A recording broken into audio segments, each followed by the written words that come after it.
Welcome back to the Mighty Mite Part 6. Frustration sets in, folks. Broken steering wheel. I told you these parts are brittle.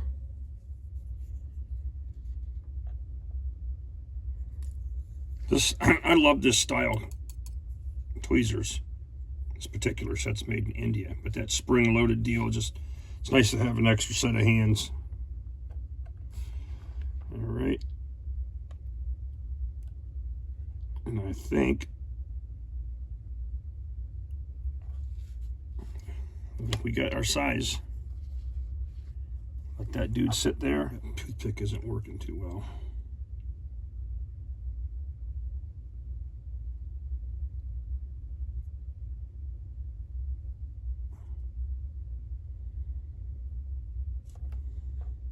Okay. Now with small parts like this, get you some Insta-Set. Okay, just an invaluable tool. Give it a squirt. And we're just going to let that part dry.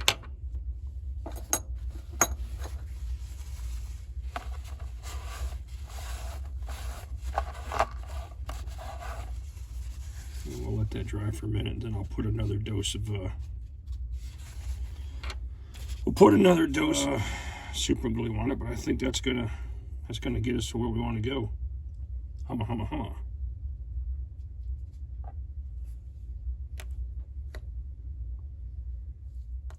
We are back at the airbrush table. In my hands is a Neo for Iwata. Okay, and this is a pretty good airbrush. I think I have the box still. Yeah, right here. Hobby Lobby special. Gravity fed dual action airbrush. There's an extra smaller cup in there. This is the cover for the back. I'd leave that off. I don't even mess with it. And there's a lid for the cup here. But so when I clean these things after I get done using them, I mean, I don't waste time trying to push the rest of the paint out of the airbrush. Okay? I dump it right into my little jar here. Then I put some of this airbrush thinner in there. I take a clean Q-tip, I go in, and I circle and I clean all the surfaces because the thinner's in there, right? I grab it, I drop it in, I dump out all my extra, I take a rag, and I wipe the interior as clean as I can get it, and then I start feeding thinner through it, and pushing the dirty thinner right into this container here. Thing works great. You can see there's a lot of funk in there. But periodically I'll clean this stuff out. So I just follow the process back and forth. Now some guys tell you not to do this, but I do take, and you notice I don't have the guard on there for the needle because I don't like that either. It clogs up. The thing with the acrylic paints is that they tend to bunch up quick because you got a lot of air flowing through there, and the acrylics will dry up on you. So you got to be aware of that when you're painting, because you may have to keep some damp Q-tips on hand to keep that tip clean. All right. So it's just easier to keep the guard off, in my opinion. It's just me. It's just how I do things. But so when I'm cleaning, when I put the fluid in there, I go ahead and put the needle in and I give it a squeeze and pull back a little bit and cause backflow to bubble up the area, just to kind of help churn some of the thinner in there to get it cleaned out. I'll put it in my little deal, I'll run it clean, and I'll do a couple of flushes with it. And I've had great success that way so far. There's only one time where I didn't do a good enough job, and the paint got, and actually it was this paint. It was this US dark green that we're going to use for the Mighty Mite. And I apologize for my voice, folks. The allergies that I'm dealing with right now because of all the blooming trees and stuff are kicking my shorts. So, kicking me in my shorts. And it's hard for me to talk with a normal voice. Anyways, so that's how I clean my airbrush, just to keep it rolling. I got a little stand over here. We'll bend the camera back. that it's just resting right there. And, you know, when you're done, after you get a little mess going, you grab your whole pile. And look at that. All that funk comes out. Toss it. Start over. Got you a clean little collection point for your stuff. So anyways, little tip. Couple of valuable chemicals here. All right, airbrush thinner and flow improver. And I don't use either one of these when I'm spraying with this black surface primer, okay? I just don't. This stuff is thin enough. It goes through the gun real nice. And I've never, ever, ever had this clog up on me, ever. So maybe I'm just lucky. But for the other ones that the pigments are a little bit thick, you're definitely going to want to thin it down, add a little flow improver on there, and start shooting. So I don't know what the ratio is supposed to be. I kind of eyeball it, you know. I throw a couple of drops of this stuff in, a little bit of this, and do a little test shot on a piece of cardboard, and then go to town. But when you start noticing a little bit of spit, you better stop right then and there, check your needles, and check the thickness of your fluid. My little Typhoon paint mixer deal close by. It is heavy as hell, so I keep it on the floor. Plus, it vibrates, and I don't want to vibrate the table to pieces. But, yeah, go to typhoonpainting.com if you're interested in something like this. There's a gentleman that modifies these original, whatever he does, he gets them and makes them. So, but it's simple. Hold on to your deal and let it vibrate. It's creating a vortex action on the inside of the bottle, and it really mixes that paint up good. Okay, notice how I held on to it. Loose enough to let it vibrate, but not too tight, or excuse me, not so loose that it spins on you. And if you want, I love that mixer. Let's get a couple of drops of that thinner in there. This paint is pretty thick.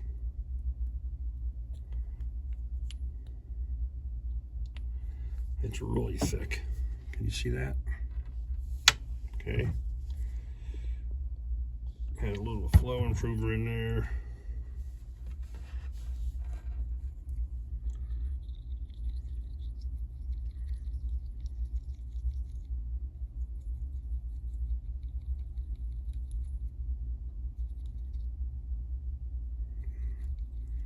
It just doesn't feel thin enough. And you can take the paint and put it up on the side and just watch how it runs down the side of the bowl.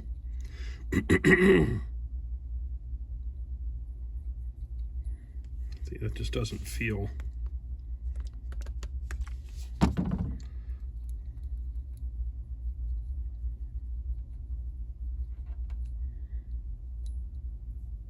Look at that, chunks. Chunks are not good. All right, let's switch this dude on. It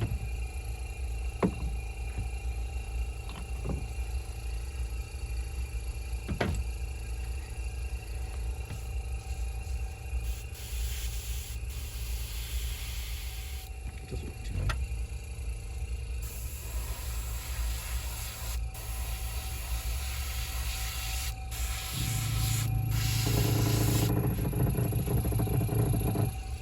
Tell you what, man, that little air compressor likes to crawl around.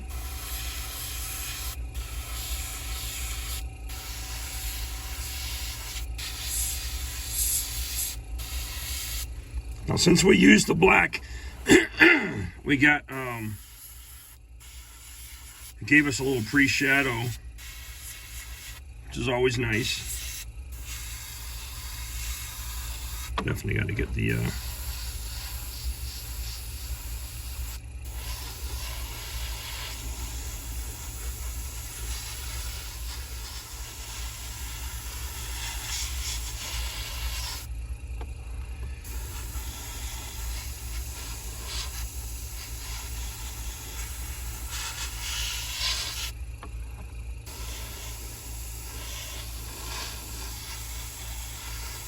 You can see that paint is flowing pretty good. See it.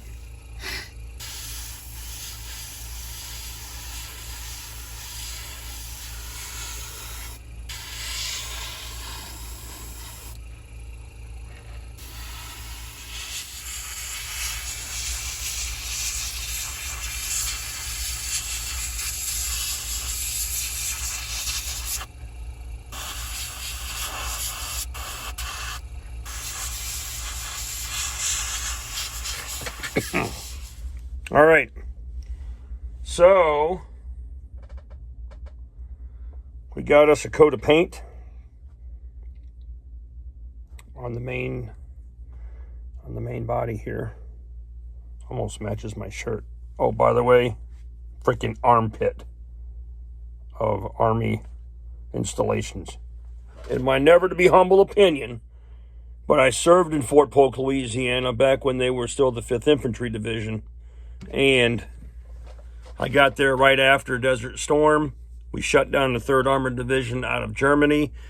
That's where they transferred me to. And I didn't like it there, okay? Peason Ridge, the mud, the bugs, the heat. Couldn't stand it, man. But hey, we deactivated 5th Infantry. I was in 1st to 70th Armor. And I actually drove for Colonel Wheelock out of the headquarters unit there. So that was kind of cool. But anyhow, I went to Fort Hood, Texas, reactivated 2nd Armored Division, became the 2nd Armored Division Command Sergeant Major's driver and aide.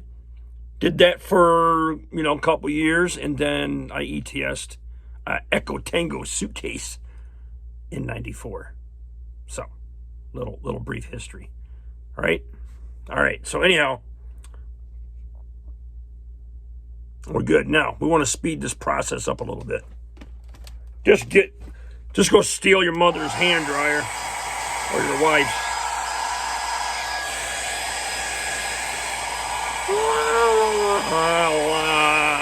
I can't do my funny voices because of my voice is jacked up.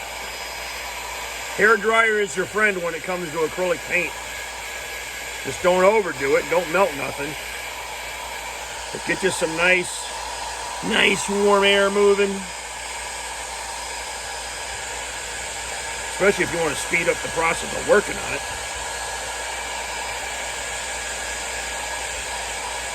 Plus it's cold down here.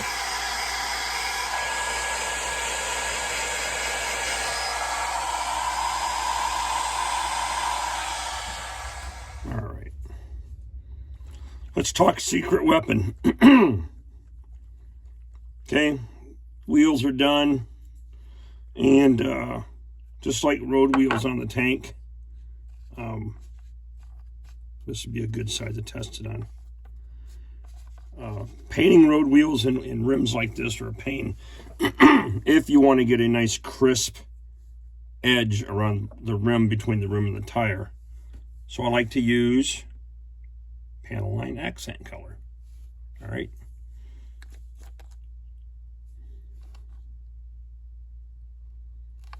Panel line accent color. We're just going to touch it. It's going to make its way around the rim.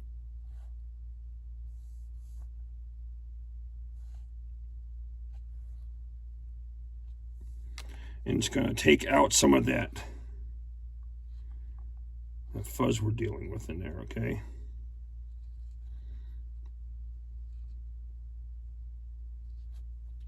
You get a great result every time. And you just let Mother Nature do its thing, man. Gravity is awesome. It's reliable. It's cheap. And it works every single time. Gravity is your friend.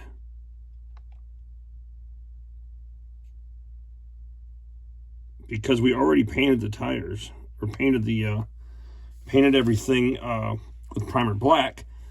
Well, then the panel liner comes in. It just really, it helps out.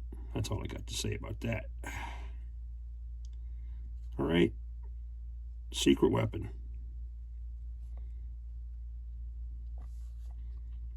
Just let that stuff dry.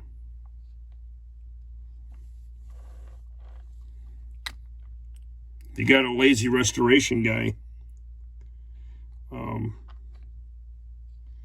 who doesn't do a good job at, and trust me, I've seen it because I'm in the hobby on real vehicles. They'll have overspray on their rubber and everything else. It's like, come on, man, are you serious?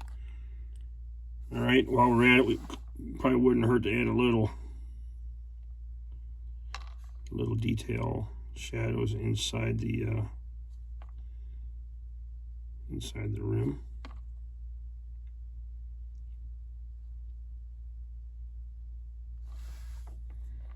Okay, and that just brings out some of the details. I don't even know if the camera's capturing that, but all right. I put too much my handy dandy Q-tip. I don't want on the high spots, I want them in the low spots. All right, now you'll notice on here, I warned you earlier about that. I don't know if you can see this on camera because the way my rig is set up, but those shifters, super fragile. So I just got a couple pieces of foam here, and I'm going to lay it like that. That way the seat and the shifter knobs aren't touching anything, and we got a safe operation going on. Going to take a little bit of rust, this Model Air 080. And I'm gonna put a little bit of this on the exhaust system, not the muffler, but just the pipes.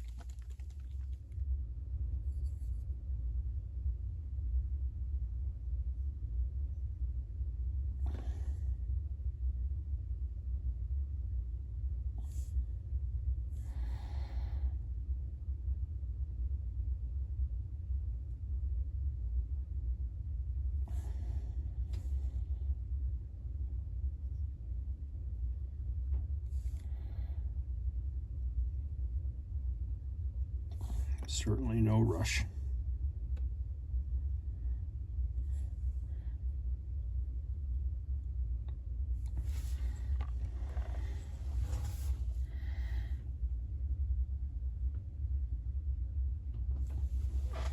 And you don't have to be perfect because the eye,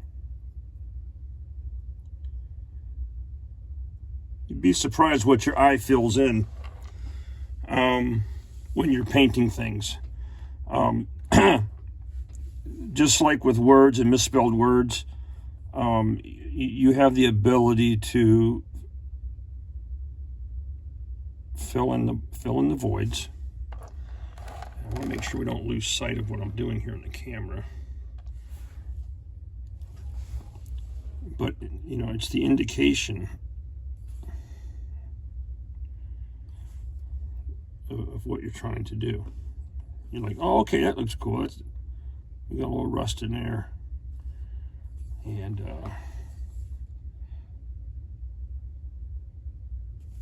but I guess more importantly, you don't have to pre-paint everything. Like some guys that are getting started in a hobby, you know, and rightly so, you're thinking, well, if I just paint the parts on the sprue, well, then I can just clip them off and assemble the kit. That works when you're new and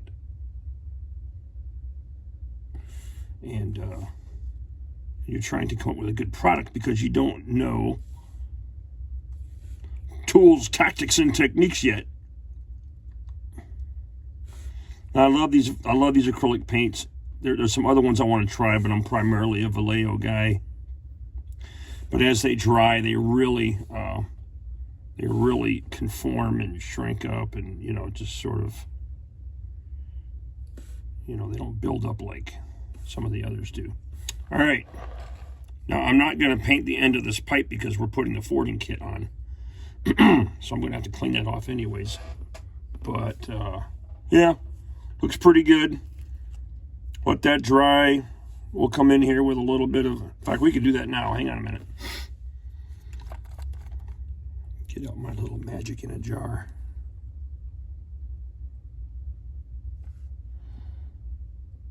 Get some shadows in those drive shaft areas. You know, because they're working hard. They deserve to be exposed a little bit.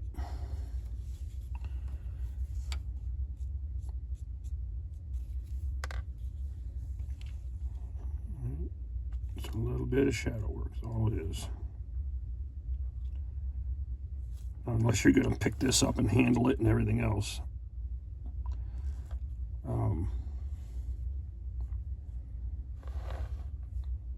I'm not going to overdo it. Get a little bit on the bottom of the motor. Oop. Got some on the brake drums. Oh crap! Since I did one, I may as well do them all.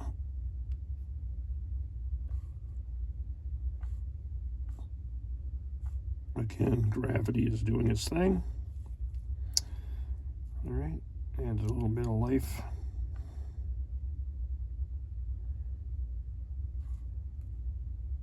Well, at this point, you're going to want to be tempted to go in here and do a little dry brushing. Let this stuff dry completely before you go in there and start messing with that. All right? Just let it dry.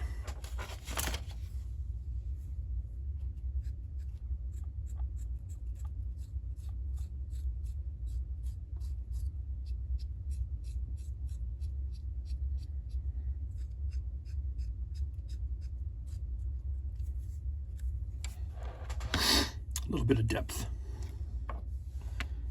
which I don't think they're going to be picking up their vehicles and going, oh, cool, look at that. They're going to be on display, but I know it's done. All right, and then, of course, you know, when we're satisfied with the bottom, we'll go ahead and mount these wheels and the spare tire and get this thing sitting on all fours.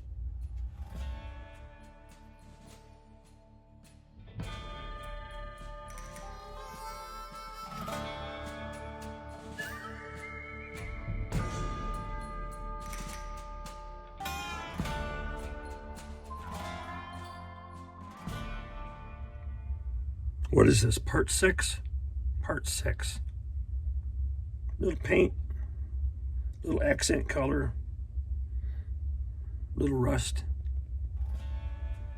little Mite. Thanks for watching.